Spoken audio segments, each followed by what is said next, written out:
en su momento. En este momento tiene la palabra el senador Miguel Ángel Yunes Márquez para... No, ya lo dijeron, le di bastante tiempo al senador Colosio, he desahogado todo el tiempo y respetado las intervenciones de Movimiento Ciudadano, he hecho una aclaración pertinente y tiene la palabra el senador Miguel Ángel Yunes Márquez. Y sí, las rectificaciones de hecho son al final de la discusión, o sea, al final de esta ronda, después del senador Yunes Márquez. Gracias, ciudadano presidente, compañeras y compañeros senadores. Ni cobarde ni traidor. Salí del hospital para venir a dar las razones de mi voto y para responder a quienes en los últimos días y también hoy en esta sesión me han agredido. He sido objeto de un linchamiento público, como creo que pocas veces alguien lo ha sufrido, queriendo hacerme responsable del destino de México como si en mis manos realmente estuviera. Y no está en mis manos. A la Asamblea respetar al orador como se ha hecho. Permítame un segundo, senador. Y todos los legisladores. Permítame un segundo. Hemos escuchado con atención y respeto a todas las senadoras y senadores que han hecho uso de la palabra. Pido a la Asamblea guardar silencio durante la intervención del senador. Todos los senadores y senadoras merecen respeto. Tiene la palabra, senador Yunes. Me duele la agresión injusta, de donde venga, pero me ha lastimado profundamente la que se ha originado en mi propio partido. Desde muy joven he luchado por la democracia desde el PAN, nunca en otro partido. En el PAN me formé y siempre escuché que lo más importante en la vida es defender la libertad, la dignidad y vivir en congruencia con nuestros principios. Por eso no puedo aceptar que se me quiera imponer el sentido de mi voto. En ningún caso. Nunca había visto en el PAN un intento de imposición y de sojuzgamiento tan burdo, tan sin sentido como el de estos días. A base de amenazas y agresiones. Vuelvo a pedir a la Asamblea que guarden silencio y respeten la intervención del senador Yunes. Por favor, senadoras, a ustedes se les ha escuchado con respeto. Pido a la Coordinación de Acción Nacional que ponga orden en su bancada. Tiene la palabra, senador Yunes. Gracias. Con base de amenazas y agresiones, han querido obligarme a que me pronuncie en contra de una reforma sin analizarla, sin discutirla, sin dialogar, simplemente porque se decidió ir en contra de la mayoría. Vivimos en un sistema representativo y, por tanto, la mayoría legislativa representa a la mayoría de los mexicanos, nos guste o no. No estoy de acuerdo con doblarme ante la necedad.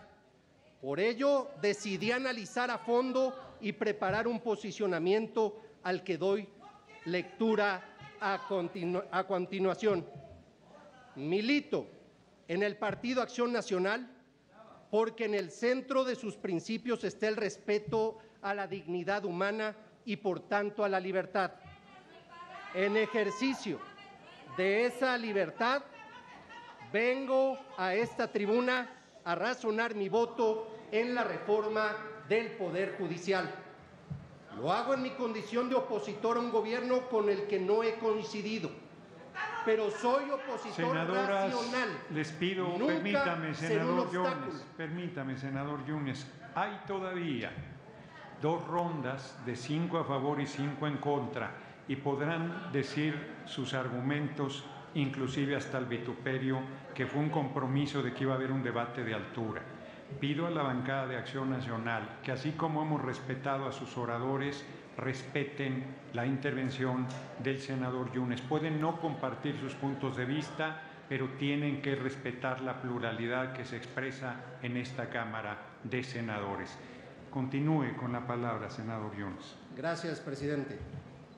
Lo hago en medio de un debate que se ha pervertido y que pretende restringir esa libertad para obligarnos a votar en uno o en otro sentido. Un debate público sustentado, sí, en la preocupación por la justicia, pero también en la desinformación, en intereses políticos, en agendas personales, en fobias y en cobro de facturas. Un debate público permeado por la sinrazón de los calificativos, de las injurias, de las amenazas de destrucción de imagen o incluso del linchamiento físico. Dependiendo del sentido de nuestro voto, pretenden clasificarnos a las 128 mexicanas y mexicanos que nos encontramos en este recinto como ángeles o demonios, como héroes o traidores a la patria. Ofrecen medallas, reconocimientos y hasta un mural para que aparezcan los rostros de quienes voten en contra de la reforma como los salvadores de México. Para los que voten a favor de la reforma, ofrecen no un mural, sino el paredón de la historia. Pero yo no estoy de acuerdo en restringir mi libertad por amenazas ni presiones. No vine al Senado a buscar beneficios personales ni revanchas políticas, ni popularidades efímeras.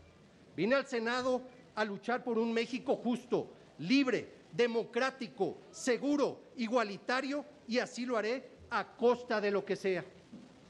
Esta última semana he dedicado mi tiempo a estudiar el dictamen que hoy debatimos y he llegado a estas conclusiones. Ni México se va a destruir si se aprueba la reforma, ni la reforma va a cambiar en automático la realidad de un sistema de justicia que a gritos exige un cambio de fondo. La vida democrática no tiene por qué afectarse, no se limita a ninguna de las libertades ni los derechos que la componen. El riesgo de una dictadura solo existe en quienes piensan en la dictadura. Estoy seguro que ninguno de los aquí presentes queremos para México un gobierno dictatorial. Somos demócratas de varios colores, pero todos demócratas.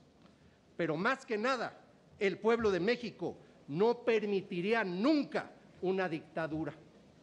En el centro del debate encuentro las siguientes interrogantes. ¿Tiene la mayoría derecho a promover un cambio estructural a uno de los poderes de la Unión? ¿Es la elección popular la mejor vía para nombrar a ministros, magistrados y jueces? ¿Dará la nueva conformación del Poder Judicial ventajas políticas al partido en el gobierno? Sostengo que la mayoría sí tiene derecho a promover cambios estructurales. Así ha sido a lo largo de nuestra historia. Recordemos un caso. En 1994, legisladores del PRI y PAN, a iniciativa del presidente Zedillo, aprobaron la reforma de 20 artículos de la Constitución para precisamente reformar de fondo al Poder Judicial. Vale la pena recordar su contenido. Se jubiló de manera inmediata a los 26 ministros en funciones. Se redujo a 11 el número de ministros. Se creó el Consejo de la Judicatura. Se dio vida a las controversias constitucionales y acciones de inconstitucionalidad. La votación en el Senado en favor de los nuevos ministros propuestos por el presidente de la República fue unánime. Algunos académicos y politólogos calificaron la reforma como un golpe de Estado. Lo cierto es que no hubo tal golpe de Estado, sino por el contrario, México aceleró su transición democrática. Apenas 3 años después de esta reforma, el PRI perdió la mayoría en el Congreso de la Unión y en el año 2000 perdió la presidencia de la República. Es decir, los beneficios políticos de la reforma del Poder Judicial no fueron para el régimen. Probablemente la mayor inquietud que provoca la reforma es el voto popular para elegir a los impartidores de justicia. Se supone que por la fuerza de una organización política serán electos y ese voto los comprometería y perderían, por tanto, su imparcialidad. Pero ¿quién nombra hoy a las y los ministros de la Suprema Corte de Justicia de la Nación? Es el Senado, a propuesta del presidente de la República, quien tiene origen y militancia partidista. ¿Tiene también el Senado en su esencia una composición político-partidista? Sin duda. Las negociaciones para los nombramientos se llevan a cabo entre grupos parlamentarios de distintos partidos. Y si el Senado no logra un acuerdo, el presidente nombra libremente, como sucedió la última ocasión en que recayó el nombramiento en una persona abiertamente militante de Morena. Antes el Senado había aprobado el nombramiento de otra ministra, también militante del mismo movimiento. Hoy, de 11 integrantes de la Corte, 5 han sido propuestos por el presidente López Obrador. Entre este año y el próximo tendrán que designarse 4 ministros más a propuesta de la presidenta Sheinbaum. Es decir, tendría el régimen mayoría cuando menos de 9-2 en el Pleno. Esto sin hacer ninguna reforma. Magistrados y jueces de distritos son nombrados por el Consejo de la Judicatura, donde también el gobierno tendría control.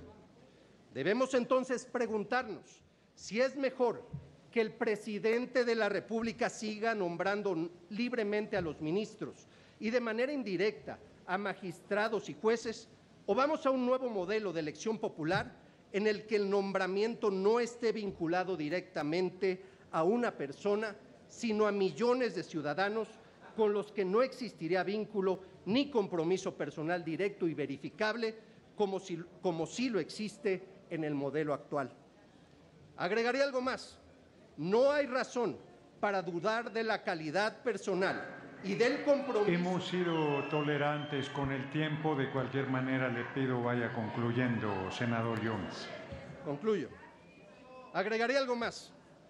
No hay razón para dudar de la calidad personal y del compromiso con la ley de quienes resultan electos si la reforma se aprueba. ¿Por qué y de quiénes vamos a dudar si no sabemos ni siquiera quiénes son? Pongo un ejemplo presente de actuar imparcial. Cuando menos 2 de los 5 ministros de la Suprema Corte de Justicia de la Nación propuestos por el presidente López Obrador han aprobado resoluciones que son contrarias al interés del gobierno, privilegiando su compromiso con la Constitución y no con el poder. Compañeras y compañeros legisladores, nada justifica el enfrentamiento y la polarización. Está por iniciar un nuevo gobierno federal y creo que todos debemos contribuir a que lo haga en un ambiente. Le pido concluir, senador Yunes. Le recuerdo, presidente, que fue interrumpido también en varias ocasiones. Sí, pero termine su intervención. Nada justifica el enfrentamiento y la polarización. Está por iniciar un nuevo gobierno federal y creo que todos debemos contribuir a que lo haga en un ambiente de estabilidad y de armonía. Deseo por el bien de México que dejemos atrás la falta de diálogo entre el Ejecutivo y las fuerzas políticas y que juntos construyamos una nueva y mejor realidad. Que podamos ir de la mano para encontrar soluciones a la pobreza, la inseguridad, la falta de recursos para el desarrollo, para mejorar nuestro sistema de procuración y administración de justicia y muchos otros retos. Sé que la reforma al Poder Judicial que se nos ha propuesto no es la mejor. Sé también que en las leyes secundarias tendremos la oportunidad de termine su intervención. Pido a la Asamblea, quien lleva el tiempo es la mesa directiva, y pido al senador Yunes que concluya su intervención. Concluyo, señor presidente. Sé también que en las leyes secundarias tendremos la oportunidad de perfeccionarla y de instrumentarla.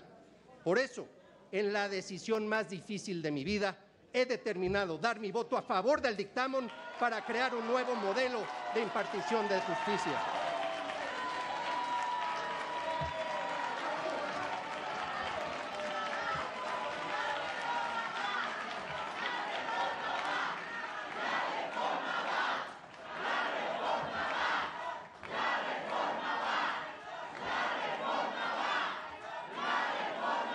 Y termino con lo siguiente. No traiciona a quien actúa de acuerdo con sus principios. Se requiere más valor para ir en contra de la corriente que montarse en ella. El tiempo dirá.